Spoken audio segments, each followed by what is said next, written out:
There are two ways to face the future. One is with apprehension, the other with anticipation.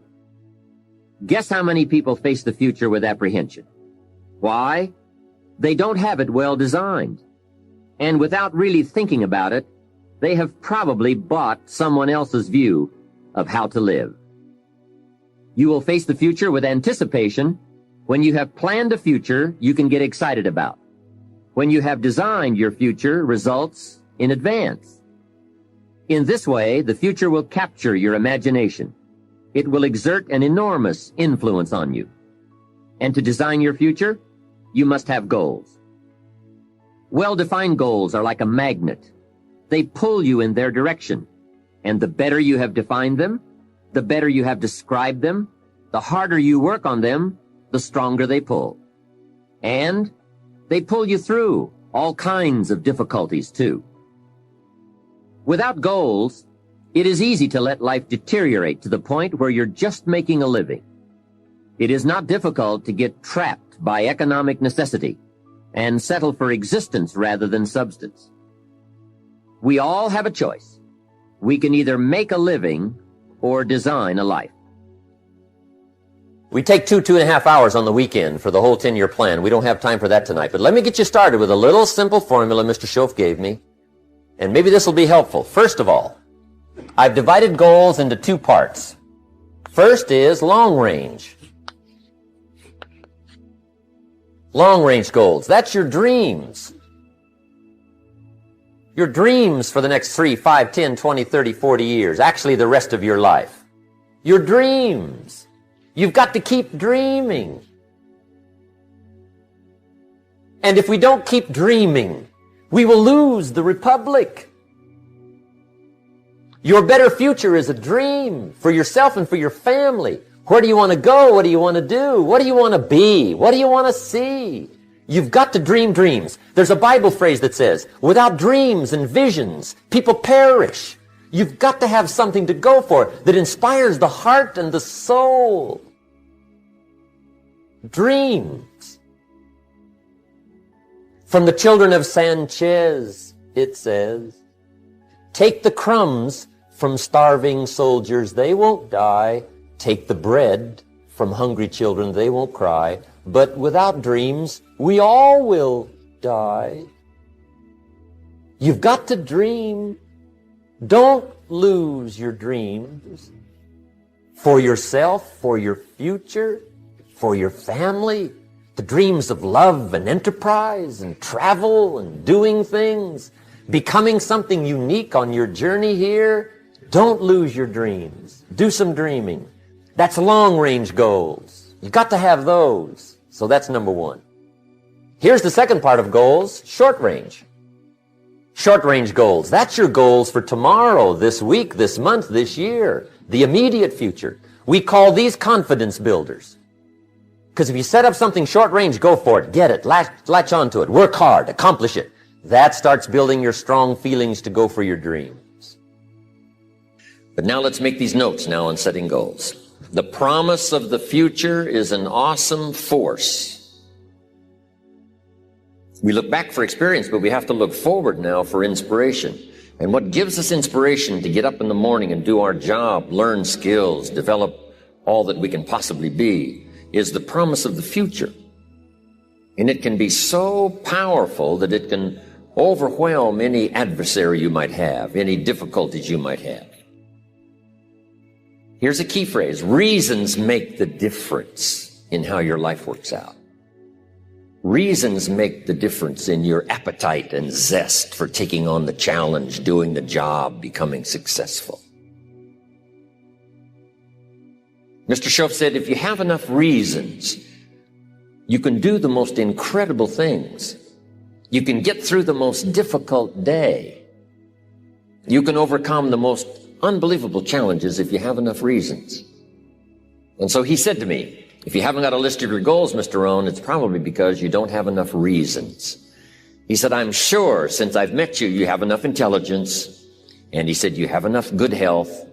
And he said, you have, all of those things working for you. But here's what you must work on now is to have enough reasons.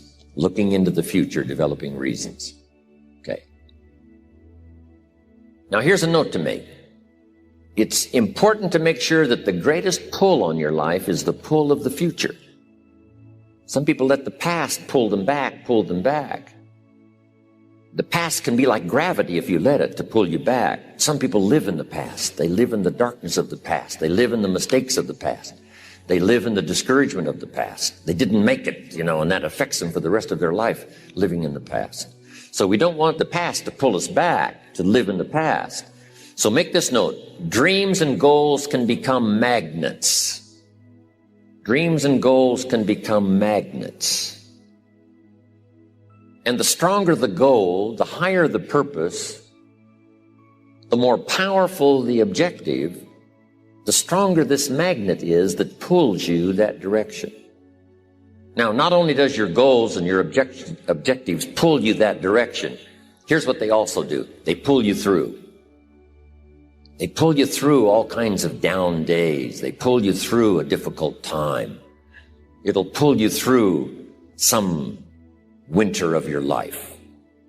Some people get lost in the confusion of the day simply because their goal is not bright enough to pull them through. Next, it's goals that drive us to take advantage of the spring. Why would the farmer put the plow in the ground in the spring if he couldn't see the vision of the harvest when the summer is finished? Is it possible to see the finished harvest? And the answer is yes. We do that simply by faith. Key phrase, faith is the ability to see things that don't yet exist. So here's what we want to do in our goal setting session, is to start looking into the future of what you would like to accomplish and where you would like to go, the person you would like to be, and see if you can't get a better picture of the finished objective. See yourself there. See yourself in possession of. For your dreams to greatly influence you, or the future to pull you, your future must be well planned. To help you get started with your list, consider these questions. What do I want to do? What do I want to see? What do I want to be? What do I want to have? Where do I want to go? And what would I like to share? Now, with these thought starter questions in mind, answer the basic question. What do I want within the next 1 to 10 years? See how many things you can write down. At this point, don't take the time to describe in detail everything you want. This is the time for you to let your thoughts pour, to write fast and to abbreviate. Make the list as long as you possibly can. Try to write down at least 50 items. 50 things you want within the next 1 to 10 years. These are long-range goals. Spend about 12 to 15 minutes on this. The key is to put everything on your list. Now, the key is to take it out of your head and put it on paper.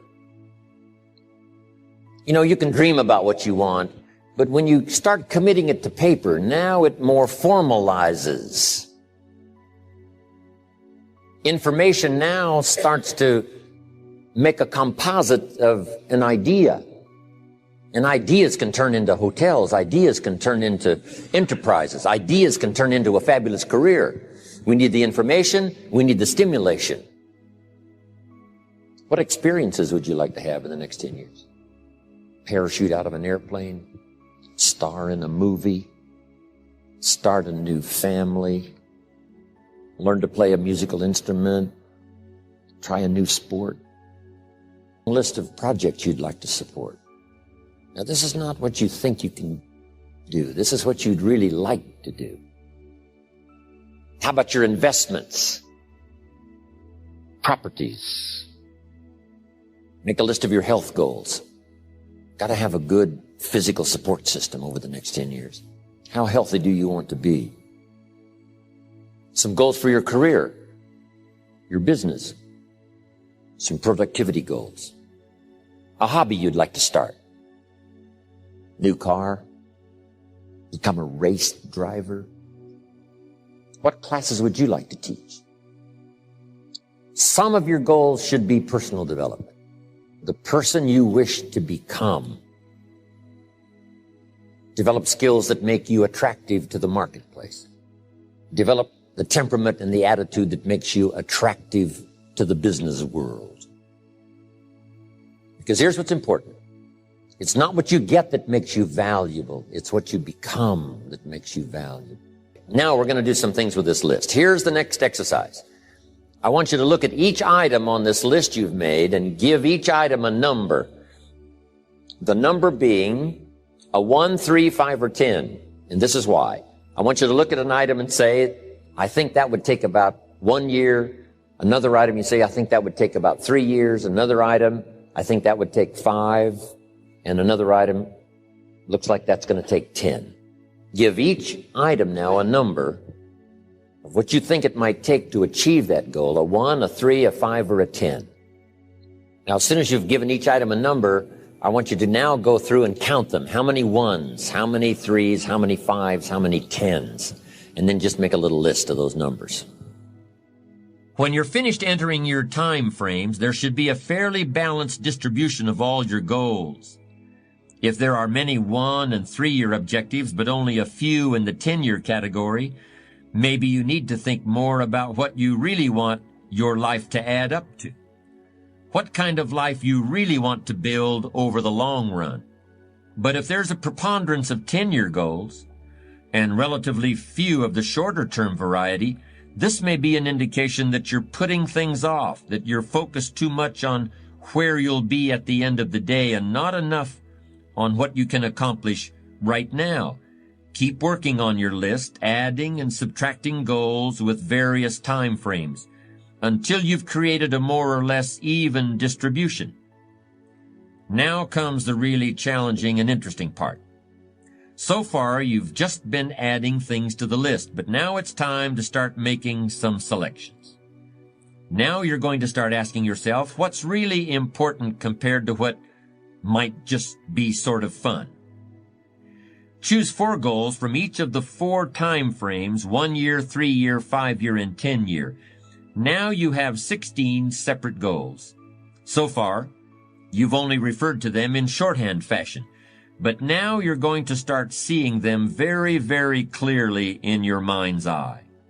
You're going to see each goal just as if it were being realized this very minute. And you're going to write down a detailed description of exactly what you see. Do you intend to open a handmade furniture store in 3 years? What will the store look like from the street out front? Will there be gold leaf lettering on the windows? Or will there be a sign hanging over the door instead? How many square feet will the store contain? Will there be a showroom area for the furniture in front and a workspace in back? Or will the furniture be built at a different location? Do you intend to have any employees, or will you run the business entirely by yourself? Think of all the questions that need to be answered in order to see your goal with absolute clarity. And then write the information down in a notebook or on a piece of paper. That will become one of your most important personal possessions. But that's not all. Any goal is a powerful motivator only if there's a powerful reason behind it. Write down your reasons for wanting each goal in the same degree of detail that you use to write your descriptions. If you can't find a clear and convincing reason for each of your 16 goals, do some serious reevaluating. You may have more whims or pipe dreams than real goals, and now is the time to make that discovery. Keep working on your list until you have 16 clearly envisioned, strongly motivating, long-term goals. It's okay to have plenty of objects to go for on your goal list. But always keep asking yourself the question, and sometimes it's good to just write it out. Here's why I want this money. Here's why I want this place. Here's why. And you start developing those reasons. And I'm telling you now, this starts to become incredibly powerful. I want you to look now at the whole list that you've written and the exercises we've done. Now I want you to answer this question. What kind of person must I become to achieve all I want? Now we've got 2 things working. What you become helps you to achieve, and what you achieve helps you to become. And the more you become, the more you can achieve, and the more you achieve, the more you can become. Who knows which affects the other the most? Your concept of the person you think you must become to achieve what you want. This is time for a little truth here. Maybe you need to become much wiser than you are at the moment. You need to become stronger. You need to have better health. Maybe you need a little coaching. To really become the person I want to become, I'm going to have some coaching. Physical coaching, spiritual coaching, developing skills coaching. To be the influence you want to be, you got to build an incredible reputation. What kind of person must I be to attract all that I want in my life and the people that I want and the opportunity? Now, I've divided goals into 3 categories. Here they are. Number 1 is economic. That's your goals for money, income, business, profits, production. Economics. Make sure you've got your economics well planned. Economics plays a major role in everybody's life. Economics is major, which means it ought to be meticulously well planned for tomorrow, this week, this month, this year, long range. What if you asked somebody tomorrow if you could see their meticulously well-planned list of economic goals? What would they probably say? They say, you some kind of a nut? You must be weird. Hey, I found out what success is. Success is doing what the failures won't do. Make sure you've got your economics well planned. It'll put you in the top 5%. One of the key little subjects we talk about on the weekend is the 7 fundamentals for wealth and happiness.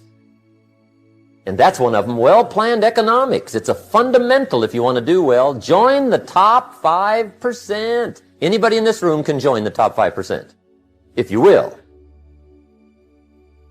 Okay. Now here's the second category of goals, things. Make a list of the things you want. And on my list of things, now I put everything. Little things as well as major things. Doesn't matter how small it is, it goes on my list. I used to just put major things, cars, homes. I don't do that anymore. I now load my list with everything. Everything. And the reason is, part of the fun of having a list is checking it off. Boy, at the end of the day, if you can go, got it, got it, got it, got it, got it, got it, whatever it is, right? You get into the habit. So load up your list, the things you want. Now, when you check off something major, celebrate. That's an important point to make. Celebrate your achievements. Live it up. Have a party when you reach something you've worked for a while.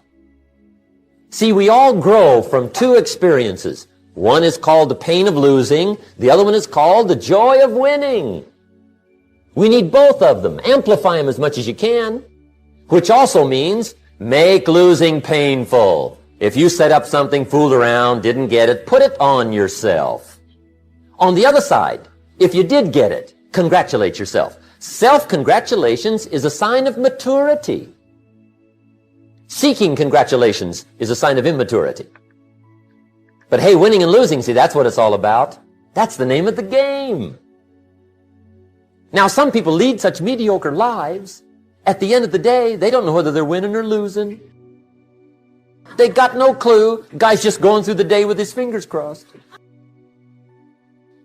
There's a better way. Okay, here's the third category of goals, personal development. Put those goals together. Personal development goals. That's your goals to be stronger, more decisive, be a speaker, be a leader, learn a language, all kinds of skills. Okay, the whole weekend seminar was designed to improve all your skills so that you walk away more skillful. And that's what you want, the personal development skills. That's what attracts, that's what brings good things to your life, the person you become more skillful. Now, this is quite a package to work on. Economics, things, personal development. For tomorrow, this week, this month, this year, long range. Okay? That'll get you started. Now here's the simple formula for setting goals. It goes like this. A, work on your goals. That's step one. Work on them. And I put the word work there deliberately. Setting goals is plain hard work. I don't want to kid you. We haven't come here tonight to kid each other. It's work. I know it's work. That's why a lot of people just let it slide. It's work. Many people work hard on their job, but they don't work hard on their future. They just let that slide. And the work involved is making plans. I know most people don't. I understand that. But don't let that be you. Guy says, well, yeah, you work where I work, but the time you struggle home, it's late. You've got to eat a bite of supper, watch a little TV, get to bed. You can't sit up half the night. Plan, plan, plan. And the guy's behind. Good worker, hard worker, working hard. You got to be better than a good worker. You got to be a good planner. Somebody once wisely said, the people who fail to plan are planning to fail. Well said. So work on your goals. I teach my staff around the world, put your goals in your journal. Because one of the major people you want to study is yourself. Say, here's the list of goals I put together 3 weeks ago. Here's the list of goals I put together 2 years ago. Here's some of the changes I made, rearrangement of my priorities. I scratched these off. I put these on. I've gotten these. Study your accomplishments. Study what your desires are. Put them on paper. Write them down. Here's another reason for writing your goals down. It shows you're serious about doing better. And to do better, you gotta get serious. You don't have to be grim, but you must be serious. Everybody hopes things will get better. Everybody hopes. Poor people hope. That ought to tell you something. It means the future does not get better by hope. It gets better by plan. I used to have the affliction called passive hope. It's an affliction. It's bad. Probably what's even worse than that is happy hope. Now that is really bad. That's bad. Happy hope. The guy's 50 and he's broke and he's still smiling. See, that's not good. So get serious about your goals. Put them on paper. Write them down. There's all kinds. His goals, her goals, their goals. Business goals, financial independence goals, family goals. I mean, there's so many things to work on this, that if you don't get busy and work on it, sure enough, the time will pass. And sure enough, 5 years from now, you'll wind up where you don't want to be, wearing what you don't want to wear, driving what you don't want to drive, being what you don't want to be. Now's the time to fix it. Check the size of your goals and the kinds of goals. How big they are, what kind they are, affects you. And here's one of the important phrases of the evening. Your goals are affecting you, whatever they are. Your goals affect your handshake. Your goals affect your attitude, personality. Your goals affect the way you walk, the way you talk, the way you dress. All day long, we're being affected by our goals. Now, some people have goals, but they have such lousy goals. The effect is bad. I asked a guy one time, what are your goals for this month? The guy said, look, if I could just scrape up enough money to pay these lousy bills. That was his goal. I'm not saying it isn't a goal. It's a goal, but it's such a lousy goal, the effect is bad. You've got to get going. All of the things that you've learned will not do you that much good if you don't put it into an action plan. You've got to get going. In my management and leadership seminar, we teach game plans, how to put all the good things that you've learned into action. Economic action, social action, personal action. How to make the changes and how to actually do the work, how to actually function. Get going, that's the key. Some people are ever learning, but they don't put it into action. They don't really take the action. It's like the man who keeps bringing materials to the building site and never builds anything. He keeps bringing in the sand and the gravel and the windows and the doors and the roofing material, and he just stacks up all these supplies, but he never builds anything. See, if you do that long enough, fairly soon they'll come and take you away. You've got to do something with what you've learned. You've got to take action. You've got to get going. So that's one of the most important things to learn, how to design your days, how to design your weeks, how to design the months so that you take the proper action to get the proper return that you're looking for, whether it's economic or personal. Get going. It's a major key. You got to get going. You got to take action. The disciplines is the miracle process. And here's how to get the miracle of your future going as far as disciplines are concerned. You might go home and set a whole new pace for yourself, and we call it cleaning up neglect.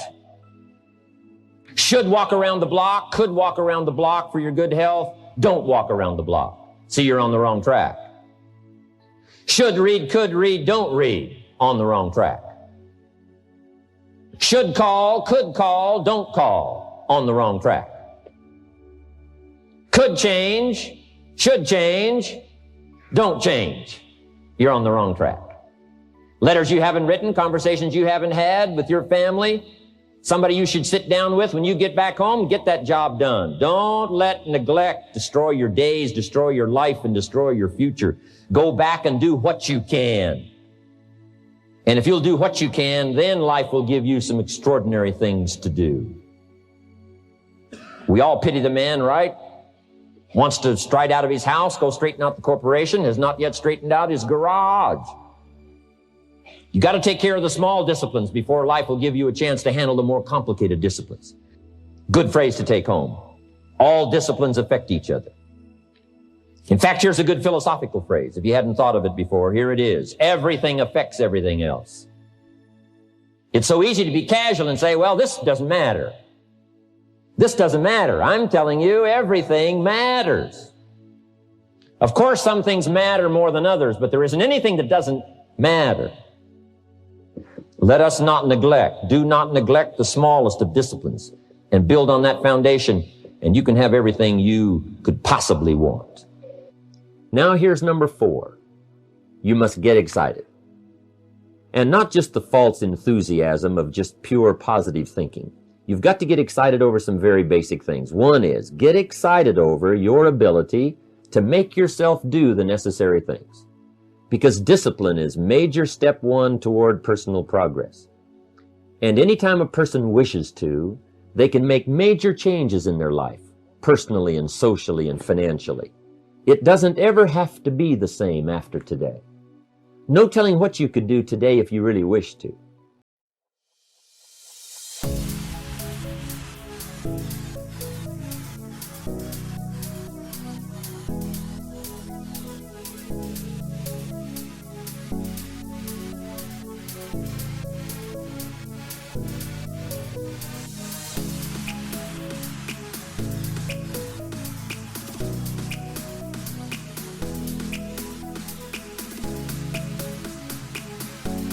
There are 2 ways to face the future. One is with apprehension, the other with anticipation. Guess how many people face the future with apprehension? Why? They don't have it well designed. And without really thinking about it, they have probably bought someone else's view of how to live. You will face the future with anticipation when you have planned a future you can get excited about. When you have designed your future results in advance. In this way, the future will capture your imagination. It will exert an enormous influence on you. And to design your future, you must have goals. Well-defined goals are like a magnet. They pull you in their direction. And the better you have defined them, the better you have described them, the harder you work on them, the stronger they pull. And they pull you through all kinds of difficulties, too. Without goals, it is easy to let life deteriorate to the point where you're just making a living. It is not difficult to get trapped by economic necessity and settle for existence rather than substance. We all have a choice. We can either make a living or design a life. We take 2.5 hours on the weekend for the whole 10-year plan. We don't have time for that tonight. But let me get you started with a little simple formula Mr. Schoaf gave me. And maybe this will be helpful. First of all, I've divided goals into 2 parts. First is long range. Long range goals. That's your dreams.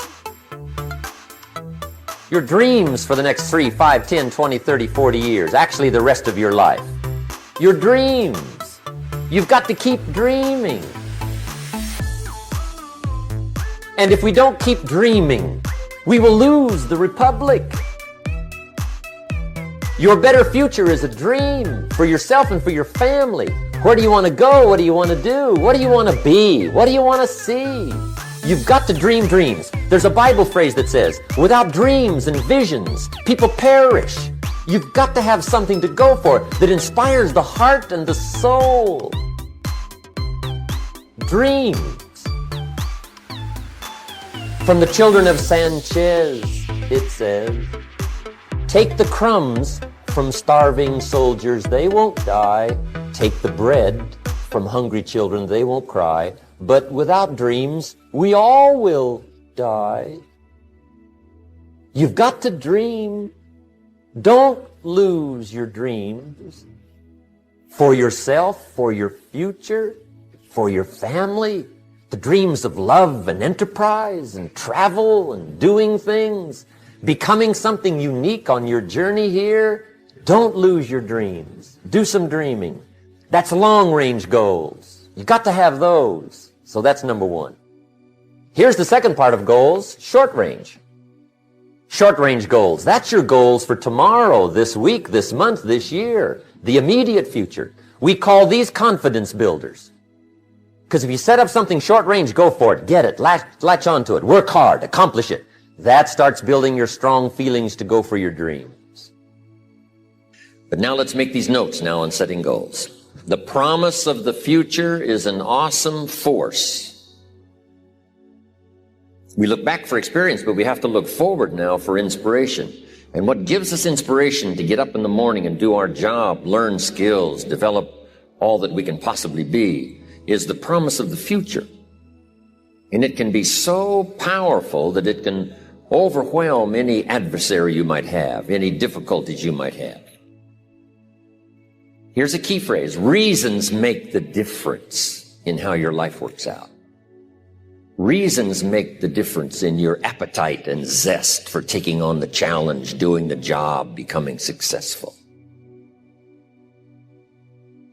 Mr. Schoaf said, if you have enough reasons, you can do the most incredible things. You can get through the most difficult day. You can overcome the most unbelievable challenges if you have enough reasons. And so he said to me, if you haven't got a list of your goals, Mr. Rohn, it's probably because you don't have enough reasons. He said, I'm sure since I've met you, you have enough intelligence. And he said, you have enough good health. And he said, you have, all of those things working for you. But here's what you must work on now is to have enough reasons. Looking into the future, developing reasons. Okay. Now here's a note to make. It's important to make sure that the greatest pull on your life is the pull of the future. Some people let the past pull them back.